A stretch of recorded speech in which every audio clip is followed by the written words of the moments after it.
அஸ்ஸலாமு அலைக்கும். எல்லாத்துக்கும் வணக்கம். வாங்க பிஸ்மில்லா. எங்கள் வீட்டில் நோம்புக்கு அப்புறம் என்ன சாப்பாடுன்னு பார்ப்போம். வாங்க சாப்பிடலாம். பாருங்க, நேற்று பிரியாணி ஆக்கினதில் மிச்சம் இருந்த பிரியாணி, மட்டன் பிரியாணி. எவ்வளோதான் நம்ம பிரியாணி சாப்பிட்டாலும் இதுக்கு ஈடு எதுவுமே கிடையாது. நம்ம எவ்வளோதான் அது என்ன ரகம் பிரியாணியாக இருந்தாலும் சரி, ஆனால் வெள்ளை சாதத்துக்கு ஒரு குழம்பு வச்சு ஒரு துவையல் இருந்து சாப்பிட்டு பாரு, செம்மையாக இருக்கும். அதனால் நான் 3 நாளாக பிரியாணி இன்றைக்கும் எடுத்து மீதி இருந்ததை கொஞ்சம் எடுத்து வச்சுட்டேன்.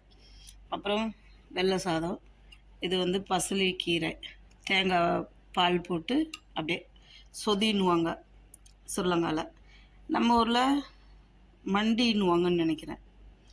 அப்புறம் ஒரு பெப்சி, மினி பெப்சி, அப்புறம் தயிர். இதுதான் இன்றைக்கி சாப்பாடு எங்கள் வீட்டில். வாங்க பிஸ்மில்லா சாப்பிடுமா? எல்லாம் வாங்க பிஸ்மில்லா.